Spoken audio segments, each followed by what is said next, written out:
Okay. Looks like it's recording. Yeah. So, Marcus, it's really good to see you again. It's been a while, and I'm glad to see you. So, you started off with a question talking Yes. about your, first off, you were talking about how good your practice is, and I wanted to say that I note that.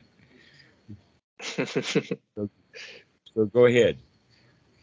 Yeah. So on the Dhamma Discord, there was someone who, there's this question section, and so someone had posted a question about listening to music on the path, and whether that's something that's good or whether that's something that's not good. And a bunch of people gave their responses, and then I kind of started thinking like how I view this thing, because I sometimes also, well, I don't listen to too much music, but I do listen to music when I go running, because I found it sort of distracts the mind from some uncomfortable sensations, and whether that's Hmm. good or bad, I guess we'll get to. Well, Uh, here's a question for you. mhm. Why is it even or ever a question? What's the point? I mean, why are people out pointing fingers and saying other people are bad and this and that thing like music is bad? I mean, where do all you guys come from all of this? It sounds Christian, except the Christian churches are generally pretty musical. So where does all of this come from? I'm teasing you, of course, Yeah, but give me an answer. yeah, yeah. Sure. So I think where it's coming from is this idea of sensual pleasures and craving for sensual pleasures, and Well, is whether, craving and listening the same thing? well, not inherently, but I guess Okay, it so we can because at least start there. hmm Because remember, the teachings of the Buddha is dukkha, dukkha, nirodha, not music and no music. That's not what's there. That yeah, in fact, yeah, what we know of music did not exist in the time of the Buddha.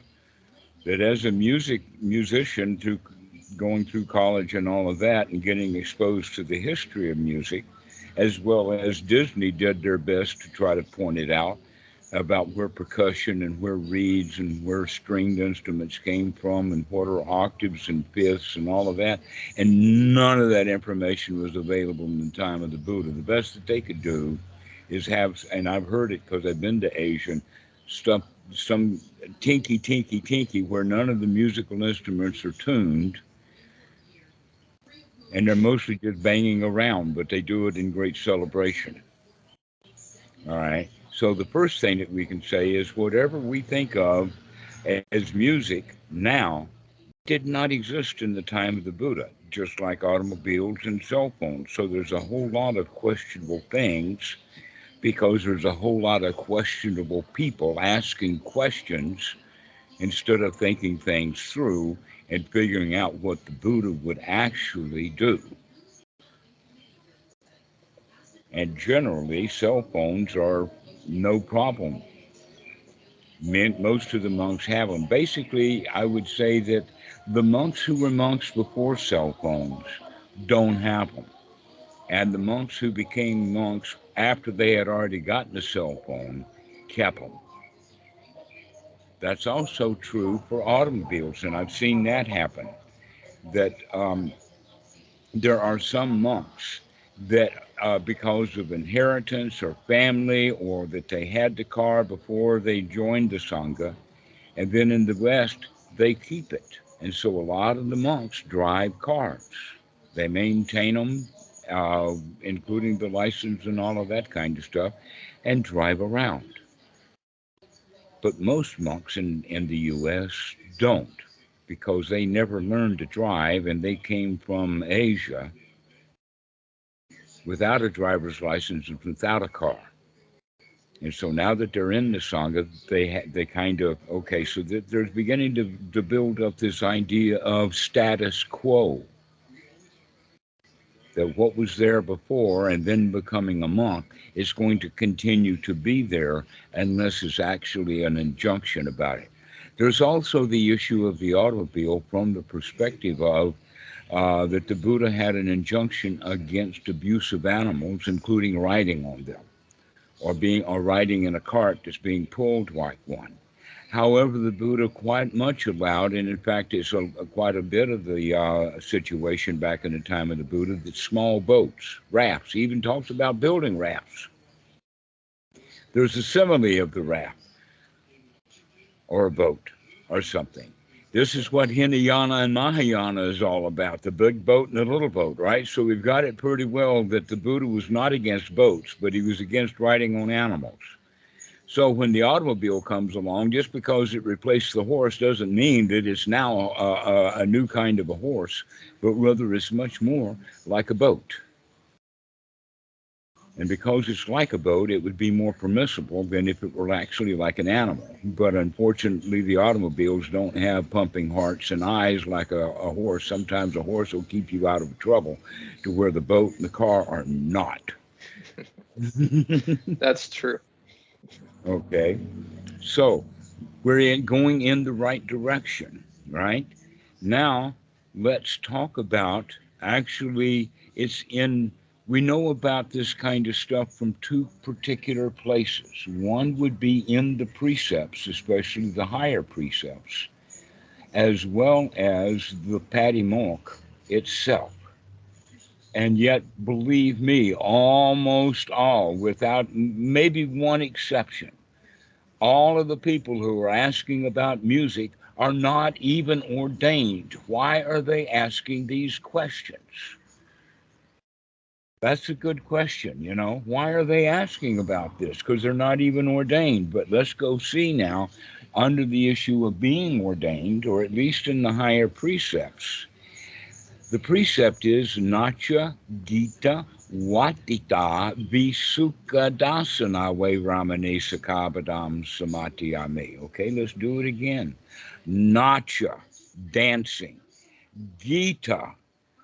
Now, what is Gita? Okay, well, let's just leave it as singing. And then we have to learn that the Nacha and the Gita are about the Visuki Dasana. Now, what is the Visuki? We know the V, like in Vipassana and other things like this, going into. And then you have the word Sukha. That's your sensual pleasures. And then Dasana, or Dasa, like Bhikkhu Buddha Dasa, that's the word for slavery. Okay? So what it's really saying is the Visuka Dasana, or the Visuka, is actually public performances, where you go into in order to get your pleasure for dancing and singing. Okay, so let's look, for instance, at an opera, because operas have a whole lot of dancing and singing, right? So the situation with the opera is, and this is actually a video on YouTube, to where at the beginning of the video, before the opera starts, the Pope and a large retinue, including cardinals and whatever, come parading, literally parading into the balcony in their area, with a great big fancy seat for all of that. And everybody in the audience stands up, turns around, and gives the Pope respect. I guess this is in Italy or something. Okay. And then the Pope sits down and gives the nod that he can give the attention back to the director of the orchestra so that the show can go on. Right? There's several problems with all of that. One, the Buddha, if he's going to go to a show, a public performance, he's the one who's going to be on the stage. In this situation, the Pope was not on the stage, and he should have been. If he was a real Pope, he would have not visited an opera, because that puts him out of the popeship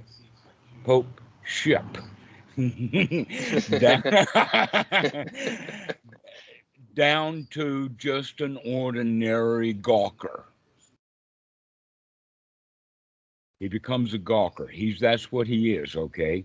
And this is what the Buddha did not allow, was for the monks to go to public performances where they are not the center of attention.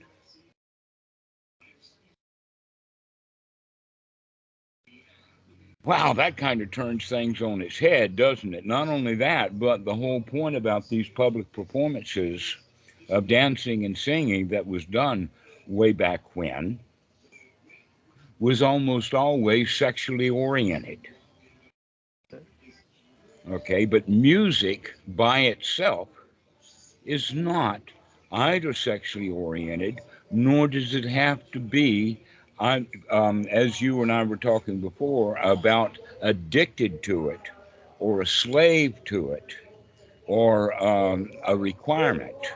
Because, in fact, I have seen some kids do get addicted, that they've got the headphones on all the time and they're not paying attention to anything else other than being selective about when they're listening to music. So now we can say, well, there's also the quality of, are we going to add wisdom to it and figure out what kind of music is worth listening to? What's worthy of our attention? And the answer to that would then be how we feel. So if we've got exciting music, we're going to feel excited. If we're listening to sexual music, we're going to get sexualized. In fact, that whole idea of the sensual. But there's also, let us say, things that can be soothing. A lot of stuff would be like that. But I would give you old Brahms' Lullaby as an example. Why? Because that's one that's famous for putting kids to sleep, settling things down, right? But there's a whole class of music that is like that. So the question is, well, what kind of music are we listening to? There's also the kind of music that, in fact, it just came to mind, and that is the Village People YMCA. Do you know that one? Yeah. Okay. All right. It's got a I know some people, because of other things, have turned it into gay thing, but actually the lyrics is really, really upbeat in the sense of giving young men a place to go and meet friends, and all of that kind of stuff is built into the lyrics. While, to be honest with you, it's got a really fantastic bass part.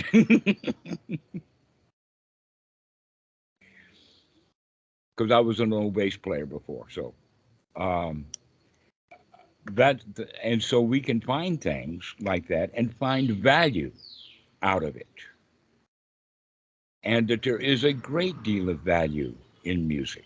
That in fact the whole study of it had to do. An example of that is that a number of the old musicians were more. Or let us say, at least in their day, and now the people who do remember them as their association with the church. Franz Liszt, for instance, was almost a monk and lived in a church. And he spent his time either meditating or practicing piano or writing stuff. And he became known in those days as possibly the best keyboardist alive. Another one would be John Sebastian Bach, also a church boy. I mean, who else has got an organ for him to go play on? All right, so there's this whole religious quality to it that does have uplifting qualities to it, as well as consolation for the ordinary people when they're grieving. So there's a lot of music that's built around, that's actually called soothing, but it's funeral music. Go to any funeral home, and in the old days they had this long tape on this long tape recorder, so that they keep it playing for hours and hours and hours of church music and religious music and church and funeral music, right? And so we've got all of these various genres, and we can have the wisdom as to which one is appropriate for the time, because that's what the music is all about, is that it can. Now, the next thing is that everything is music when it's in tune and in rhythm, and everything is noise when it does not guard its frequency doors, nor does it check its rhythm. And that's the thing that we don't like noisy neighbors or noise in general. We don't like noise, but what the quality of music is, at least if it's gotten recorded and put out in the Ethernet, that the guys who did this music bothered to tune their instruments together before they started to play. That's absolutely essential, is to get in tune with musical instruments. Guess what? That's the whole point of the Dhamma anyway, is for us to get in tune with nature, to get in tune with reality, to become one with it, to harmonize, as opposed to being in discord, disharmony. And so music does have spiritual and or Dhamma value. It can actually help. There's actually meditation music. You hear that in Asian music with the flute, with there's a drawing at Watch Someone Move that has the caption is that the music of the flute returns to the forest with the music.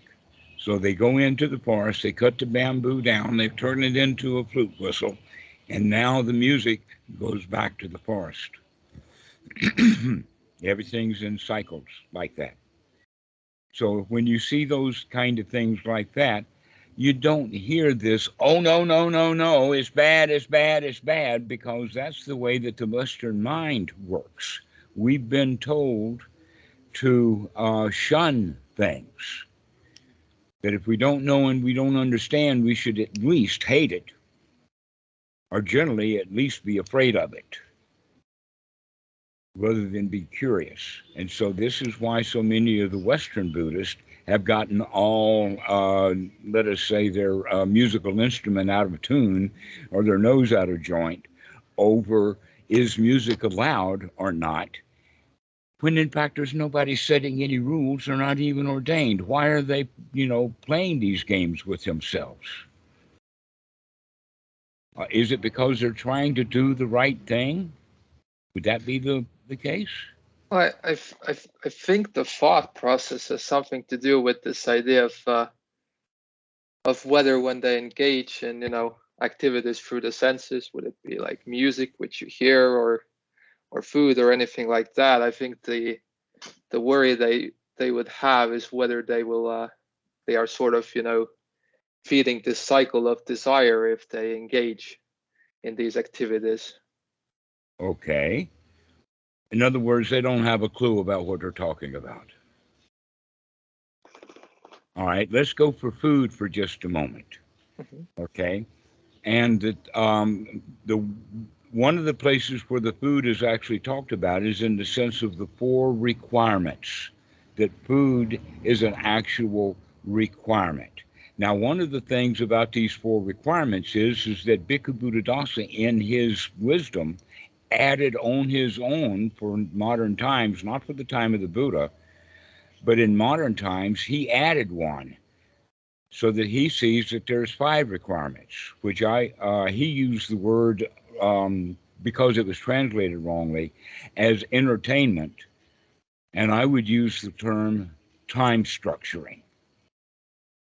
And then I will go so far as to add a 6th item of requisites, and that is right transportation. Because in the time of the Buddha, the feet were all the transportation he needed. Times have changed. All right, so going back then to these 4 requisites, food being one of them, we say it, in fact, in the sutta, it says, with wise reflection, we will eat this food.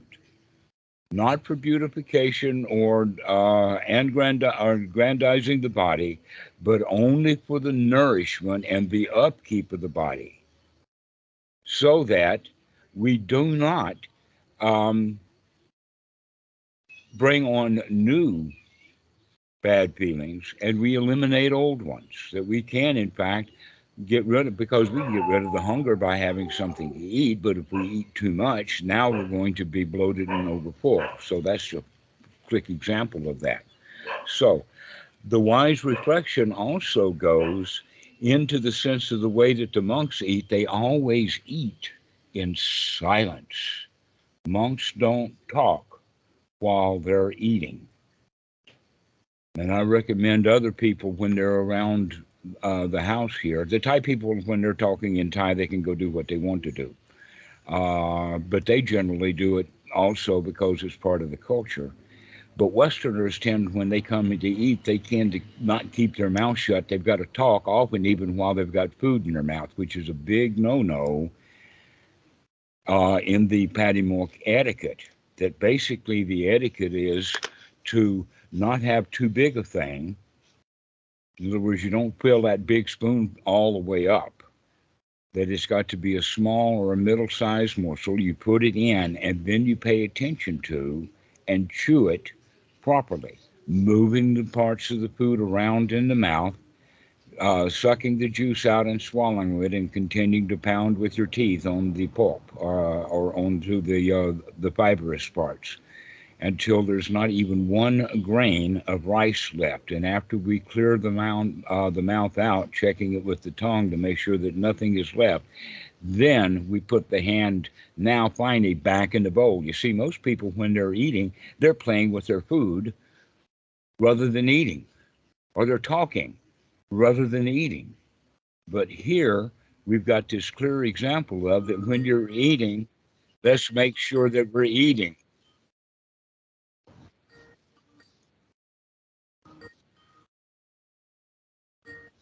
Oh, this is interesting. Hang on a second.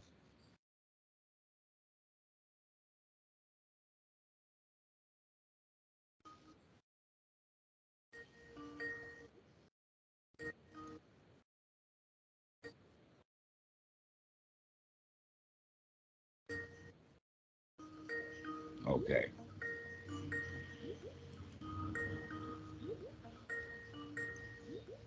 Sorry about that. And we'll take care of that call later. Um, because of technical difficulties, the ringing of Skype on the other computer was just pounding in the ears, and you can't hear Oh, anything else. And so okay. I Okay. turned the connection. I turned the connection between that computer and this one off. Oh, okay. Okay. All I right, see. so that way I can think again.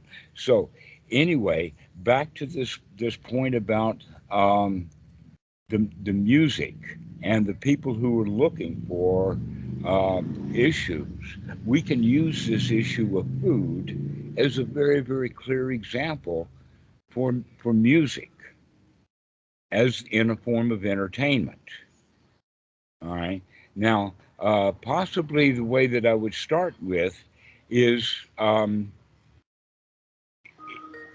Buddhism, we tend to teach the people to stay out of politics, that don't go off into politics. Why? Because there's great dangers there. In fact, all of the people who are talking politics are talking about it from the perspective is that they want you to believe they're crapola and to feel the same way that they do, so that you'll join their cause and go make trouble big time. That's the whole point of politics. You see the Republicans, the Democrats, you see the Romanians, and everybody's doing that. That's what politics is all about. In fact, you could think of politics in the sense of poly means the word many. And what that means is that do you really want to have many bloodsuckers all over you? Then go into politics. So, in that regard, that's not the same thing as saying don't hear any of it. It means don't go into it. Ah, Jesus said something like being in the world, but not of the world. So that Yeah. in fact, you can allow your ears to hear the politics. You just know that it's all crap. And you don't buy any of it. You don't carry any of it. You just enjoy the show because that's all there are just actors on a stage. And then we can do that same thing to music. That music is really just a bunch of actors on a stage, and that you can enjoy and appreciate it, but you don't have to get stuck in it. You can see the value in the meaning. You can see exactly which direction the music is taking in a feeling sense. And in fact, almost all of the music has exactly the same perspective as the politics. And that is that it's designed to make you feel a certain way. In fact, we've already been covered this earlier. So now we're back full circle about being careful about what kind of music that you're listening to because of how it affects you. So, in that regard, that also means that when it does affect you, know how the music itself is affecting you, because it can be quite spectacular. Um, Here's an example of that is that recently I was listening just by chance a young Asian woman on stage playing Rhapsody in Blue. Now, a little history of that. I had a friend who was doing the piano part, and he wanted me to play the orchestral part on the piano. And so he and I performed that thing a lot. I know every note about it. But in fact, I recognize, because it's just how I am, I noticed 5 mistakes that she made. But nobody cares about the mistakes that she made, because the joy was is that she was really enjoying what she was doing. She was well rehearsed, well practiced, and she was animated. She actually enjoyed what she was doing. She was beyond the getting every note right phase. And that can be sane. So is the musician actually vibing with and thriving on the music that they're playing, being in touch with it, in tune with it, in fact, playing the music, as opposed to knowing it well and carefully performing it? Because there's a big difference between a performance and a play, because the whole world is a play. They call it Leela in the Hindi language, that everything is just dancing. There's a great big dance going on, except for humans. We think that it's a march. And in fact, the world is working in a waltz. The trees flow with the wind, and everything just moves in harmony. It's the humans that have gotten ourselves out of harmony. And so, actually getting back into some music would be advisable, to start really listening and paying attention, to start learning how by watching the videos, you can see how the orchestras work together, that they cooperate. You can see that also on stage bands, like we mentioned YMCA. Those guys, they practice, they rehearse, and while they're on stage, they're enjoying the heck out of it. And so you can enjoy that along with them. You can share that joy. This is mudita, or the sympathetic joy. But you can also just turn the YMCA off. You don't have to get addicted to it. Right? We don't have to become a slave to entertainment. We can just enjoy it. Pay close attention to it, especially close attention to how it makes you feel. And then it's Dhamma. Watch closely now. Whatever sensory input comes, pay close attention. But this has been, greatly, greatly confused in the Western mind about, Nachagita Watitava Sukadasana, that means thou shalt not listen to music ever. Just remember this. There was a monk named Brian who was at Watso Mok, and he left shortly after I arrived. And one of the things that he said to me is that he actually, let us say, tricked Achan Po, in the sense of, please listen to just one full piece of music. Achan Po never heard music before. He'd been a monk his whole life, from childhood. And so Brian got Achan Po to actually listen all the way through Beethoven's Ninth Symphony, one of the longest pieces of music. In fact, when the CDs first were arriving, the standard was we got to be able to put Beethoven's Ninth Symphony on one side of one CD. If we can't get it, it's not going to do, because in the 78 world, there's like 8 or 10 records you got to change to get through the whole symphony. Okay, so like an hour and 10 minutes, maybe Mm. 90, something like that. And that Achan Po listened all the way through it, especially the part of Ode to Joy. And then the conversation between Achan Po and Brian is that this is wholesome. This is not what the Buddha was against. This is what we can bring right into the Wat. But you could not bring that whole orchestra, nor would you want either Achan Po or any other monk to. They've got a symphony orchestra in Bangkok. I bet you there has never been a monk at any performance that has ever occurred by the Bangkok Symphony Orchestra. Never would a monk be there. But I bet their music is heard by monks. That's the distinction, you see, that we have now in my lifetime. That in fact, when I was 4 years old, my daddy got the first tape recorder in town in order to tape the preacher's sermons. 1950 we're talking about, way back when, because before that they were all wire recorders, and there were only a few of them because of the war. So, and before that, they only had vinyl, or they also had. It's a kind of video. In fact, in the movie, the talkies, when the talkies came in, they would have a photo cell that would go along a piece of film that was moving. And then later they could move that film along the same thing and get a photo receptor and connect it to a speaker, and you could actually hear it. It works exactly the way physically that uh, the vinyl needle systems worked, right? So before that, for hundreds of years, if you wanted to listen to music, you had to go to a live performance. That's the only place that it was available. You could not go. It's only in your lifetime that you can walk around with a set of headphones. Back in the day, you had to have a boom box. Back in the day, you had to carry around something like this to get anything out of it. Now you've got it with those new magnets that are so powerful. The new rare earth magnets are what makes those headphones that you've got sound so gorgeous. Before, it took big, heavy magnets. And so everybody in the old days, they had great big speakers in their house, and they don't have those anymore. You know why?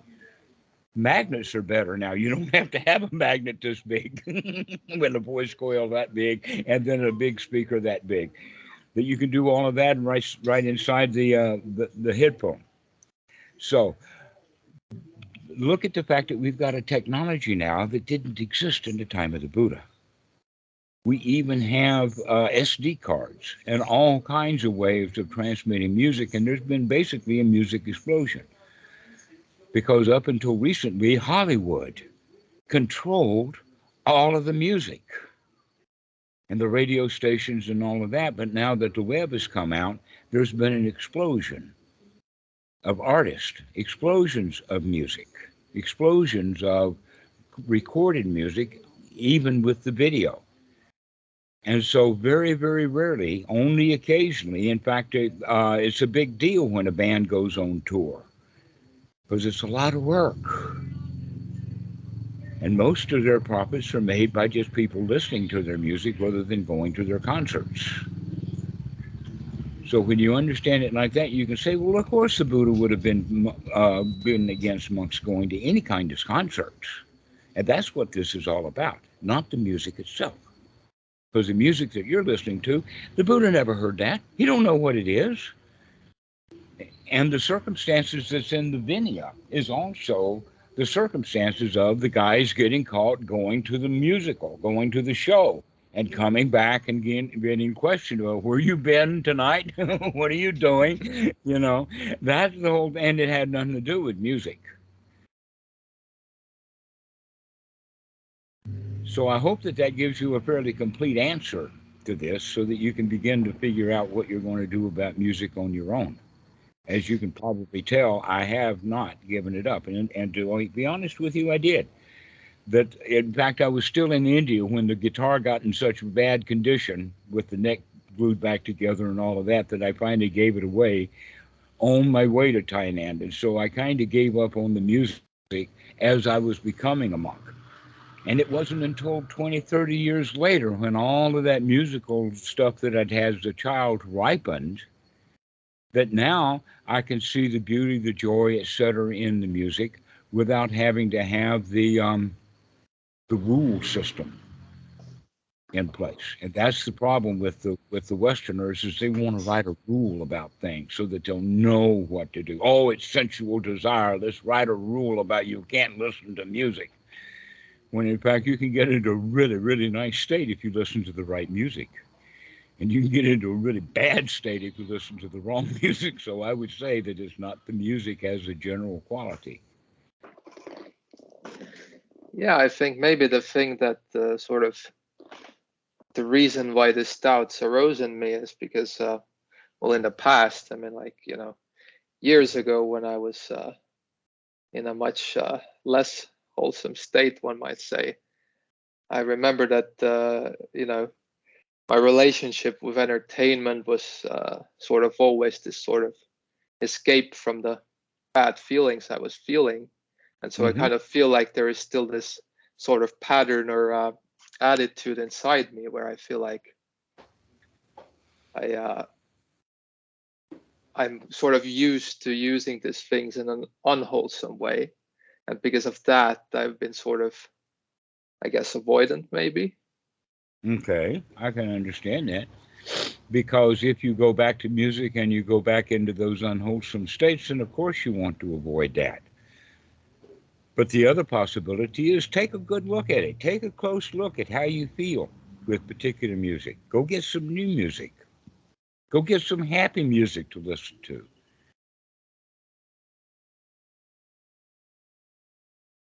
That much of the modern music that we have today has roots in what? Gangster rap, hard metal, hard this and that, explosions on stage, visual ridiculousness, and all of that. Gotten quite a lot away from the music. But back in the day, let us say Elvis, a lot of the Elvis music would be wholesome. A lot of the Beatles music would be wholesome. But you got to pay attention to figure out whether it's wholesome or not. Yeah, I think it, like, even then, I don't know if it was necessarily, well, I guess, yeah, the content of some of the entertainment I was consuming was definitely unwholesome. But I think, like, the bigger sort of issue I was having was I remember pretty clearly that I couldn't stand like being without some kind of external stimulation. So even this idea of like waking up in the morning, sitting behind a table, having a meal without watching something or listening to something would like make me so anxious I couldn't stand it. And so I sort of used it as an escape or sort of as a distraction, I would say.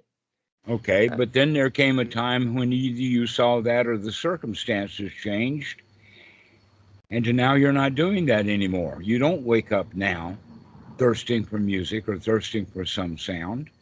And when you were saying that, by the way, I can imagine that it really doesn't have anything to do with music per se as music, but rather that people have to have something going on, like the television, the that's a fair background, point. or having the internet play something, even though they're not listening to it. At least it's there in the background because they're used to it and comfortable with it. And so when they do without it, they're missing something. So that's the other thing is that when you come to not listening to music and you're missing it, check out that missing, that feeling of missing it. Because it's not so bad to put a music on if you're missing it. What's the problem is missing it and not knowing and blaming the music rather than missing is missing. So paying attention to what's going on within your own mind's the important thing, not the music itself, but yet the music, like, oh, any sports or any news or any television, is all designed, one way or the other, to make you feel in a certain way. Do they have the ability to control your feelings, or do you control your feelings? Because this is kind of a test. You know, I could watch Donald Trump and not even get angry, not even a little bit. And I think that that's an actual talent.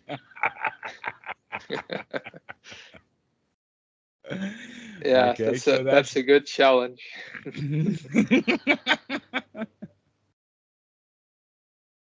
So that's the way that we can look at it is that we don't depend. See, when you were talking about it that way, you depended upon that music.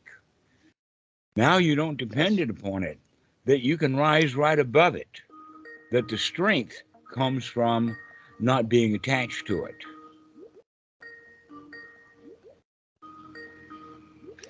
Yeah, I think sometimes still there are this times when there's sort of a restlessness in me, and I think the concern that comes up then is like me not wanting to sort of depend on external things in order to create a wholesome state.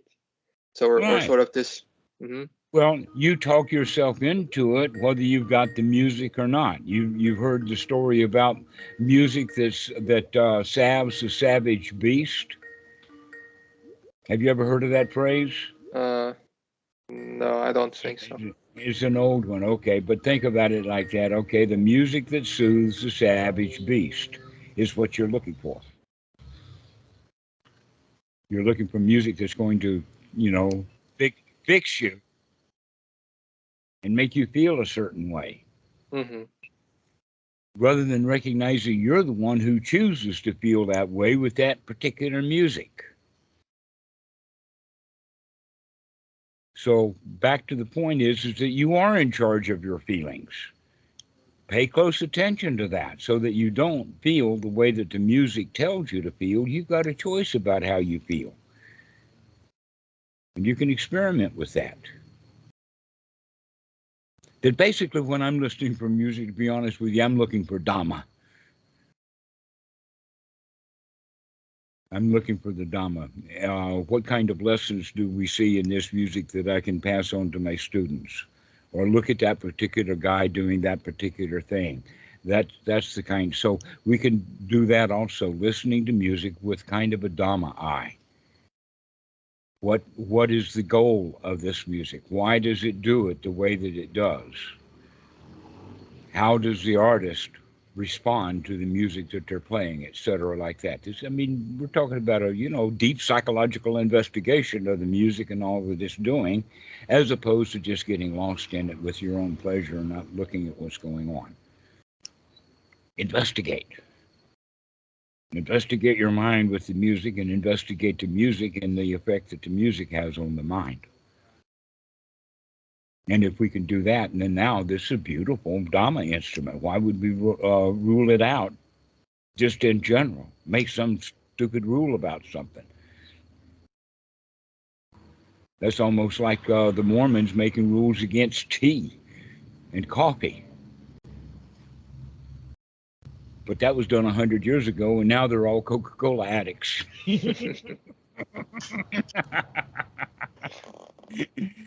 Because there's no rule against it. So that's the way. Don't go for rules. Go for experimentation.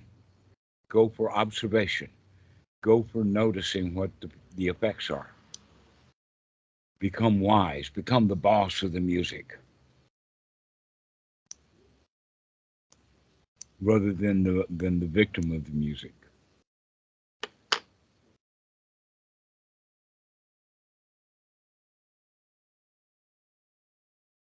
So what do you think about that?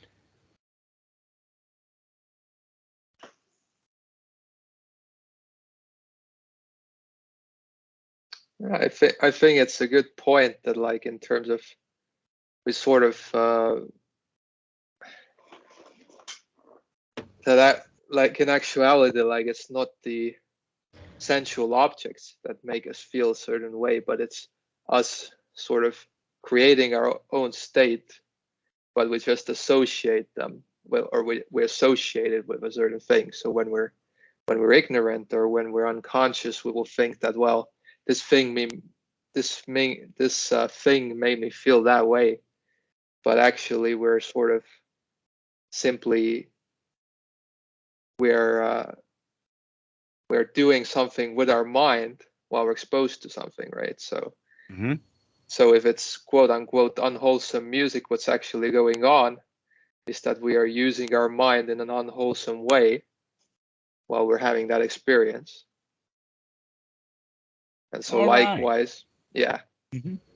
Yes. So you've got it. All right. So now, whenever this kind of question comes up, you've got good answers for it. It just might take you an hour to write. It's not an easy position when we're taking taking it out of the rules and putting it into investigation. So that's the thing, is that don't make rules about music, make investigations of it. So that could be the way to say it in short. That's a one-liner.